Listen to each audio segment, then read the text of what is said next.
और अब बात करते हैं रूबिकॉन रिसर्च के मैनेजमेंट से। फार्मा कंपनी रूबिकॉन रिसर्च का आईपीओ आज से खुल गया है। इशू है 1377 करोड़ का और प्राइस बैंड है 461 से 485 रुपए प्रति शेयर।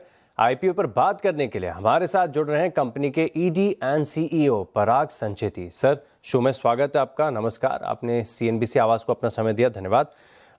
सबसे पहला जो सवाल होगा मेरा ये है कि ऑलरेडी अगर आप देखें तो फार्मा बहुत सारी कंपनी लिस्टेड हैं। अब आपका बिजनेस मॉडल इन लिस्टेड कंपनी से कैसे अलग है?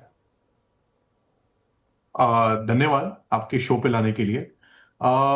रूबिकॉन का मॉडल इन कंपनियों से इस तरह से अलग है कि रूबिकॉन आर&डी कंपनी है, जो जिस तरह जन्म में ही आर&डी कंपनी से हुआ है और ग्लोबल मार्केट्स पे हुआ है, तो उसके बेसिस पे हम लोगों ने पूरा बिजनेस बनाया है।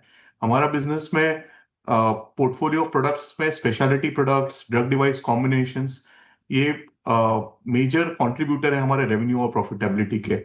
इफ आप देखोगे तो सब हम सबसे तेजी से बढ़ने वाली कंपनी है एज कंपेयर टू जो 6 इंडियन या 4 ग्लोबल लिस्टेड कंपनीज है, उनसे ज्यादा वी है। हम लोग 75% के इगर से ग्रो कर रहे हैं लास्ट 2-3 साल से।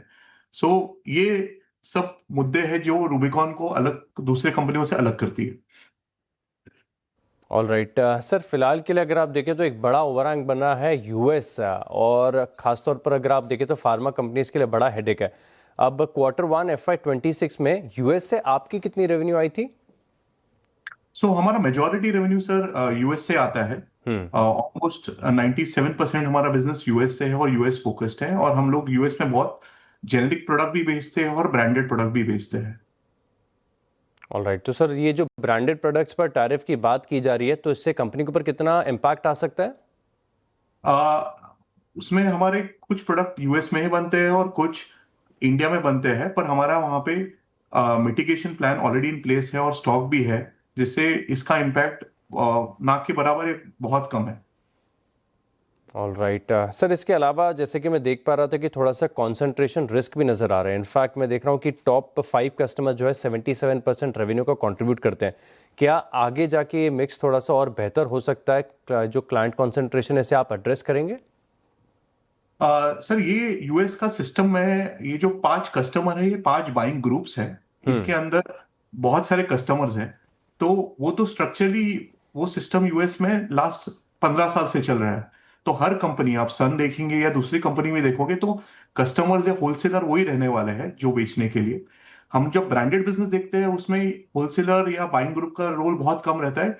इसमें इंश्योरेंस कंपनी का रोल ज्यादा रहता है, जिसमें हमारा मार्केट एक्सेस टीम काम करके उनसे इंश्योरेंस कवरेज में लाता है। तो जो ब्रांडेड बिजनेस है उसमें इसका इम्पैक्ट नहीं है, और जो जेनेरिक्स बिजनेस है उसमें ये जो ग्रुप है ये सबके लिए सेम है, और बहुत सालों से वैसा ही कंसंट्रेशन सब कंपनियों के लिए। ठीक बात है, वहाँ के रूल्स हैं तो इस हिसाब से इसको समझना चाहिए। तो ये फिलहाल के लिए अगर आप देखें तो इतना ज़्यादा मायने नहीं रखता। लेकिन सर, जैसे कि आपने बताया और आपके कंपनी के नाम में भी रिसर्च है, आपका R&D पर फोकस है।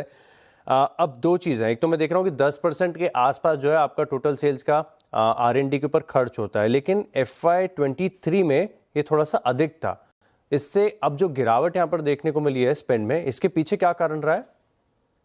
सर, FY23 में हमारे को R&D को किक स्टार्ट करके बहुत सारे हमारे पास अपॉर्चुनिटीज थे जो हमारे को डिलीवर करने थे, और उसकी वजह से आज और आगे का जो रेवेन्यू है वो हमने सिक्योर किया, क्योंकि वो हमने डिस्प्रपोर्शनेटली स्पेंड किया है R&D पे एज R&D कंपनी, और हमारे को उस R&D पे काफी भरोसा है कि वो बहुत साल तक हमारे लिए रेवेन्यू और प्रॉफिटेबिलिटी लाएगा।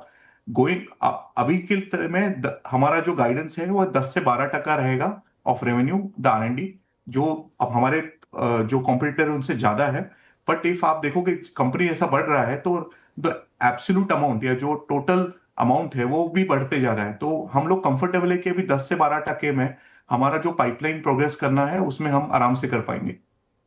और सर, एक आखिरी सवाल होगा मेरा वैल्यूएशंस के लेकर, क्योंकि फिलहाल के लिए अगर आप देखें तो अगर मैं इसको कंपेयर करके देखूं ऑलरेडी लिस्टेड कंपनी से, तो वैल्यूएशन काफ़ी महंगी नज़र आती है। इस चीज़ को आप कैसे जस्टिफाई करेंगे? और साथ में जो इस काइगर से आपने ग्रोथ की बात की गई है, क्या ये सस्टेनेबल है?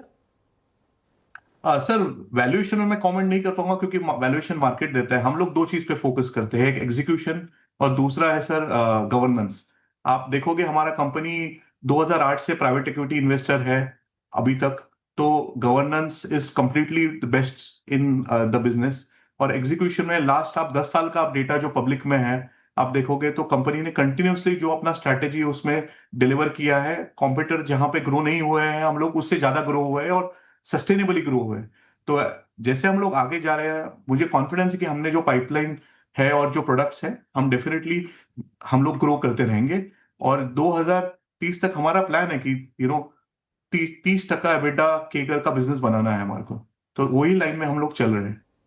ऑल राइट, बहुत बहुत धन्यवाद सर आपका, आपने हमारे लिए वक्त निकाला और विस्तार से पूरे इशू के ऊपर बात की। बहुत बहुत धन्यवाद सर आपका। Thank you sir, thank you thank you. Show पे लाने के लिए।